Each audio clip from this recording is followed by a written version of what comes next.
Film স্টাইলে গুলি ও cocktail ফাটিয়ে ডাচ বাংলা এজেন্ট পয়েন্টের ২৪ লাখ টাকা লুট করছে দুর্বৃত্তরা। ২৫ জানুয়ারি রোববার বিকেল ৪টার দিকে গাজীপুরের বাসন থানা এলাকার আউটপাড়া থেকে ডাচ বাংলা ব্যাংকের এজেন্ট পয়েন্টের সংগৃহীত টাকা ব্যাংকে জমা দেওয়ার উদ্দেশ্যে বের হন এজেন্ট পয়েন্টের ২ জন কর্মচারী। এ সময় চান্দনা চৌরাস্তার কাজিমুদ্দিন চৌধুরী উচ্চ বিদ্যালয়ের সামনে পৌঁছালে ৩টি মোটরসাইকেলে আসা ৬ জন দুর্বৃত্ত তাদের গতিরোধ করে ২ রাউন্ড গুলি ছোড়ে এবং একাধিক ককটেল বিস্ফোরণ ঘটায়। পরে টাকা বহনকারী ২ কর্মচারীকে মারধর করে ২৪ লাখ টাকার ব্যাগ ছিনিয়ে নিয়ে দ্রুত ঘটনাস্থল ত্যাগ করে। দেখলাম যে এই জায়গাতে একটা লোকে এরকম করে গুলি করলো, একটা পিস্তল ছুটো হাতে, আর এদিক দিয়ে পরে একটা ব্যাগ নিয়ে ওই দিক দিয়ে গেছে। যাওয়ার সময় পরে ওই জায়গায় একটা গুলি করছে রাস্তার ভিতরে।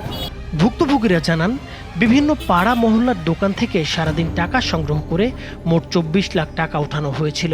ওই টাকা ব্যাংকে জমা দিতে যাওয়ার সময়ই এই ছিনতাইয়ের ঘটনা ঘটে। আমরা মূল ব্যাংক চৌরাস্তার মধ্যে জমা দিতে আসতেছিলাম, দুর্বৃত্তরা আমাদের আজিমুদ্দিন স্কুলের সামনে ককটেল বিস্ফোরণ করে টাকা আর অস্ত্র ঠেকিয়ে এবং ২ রাউন্ড গুলি বিস্ফোরণ করে আমাদের টাকাগুলো ছিনিয়ে নেয়।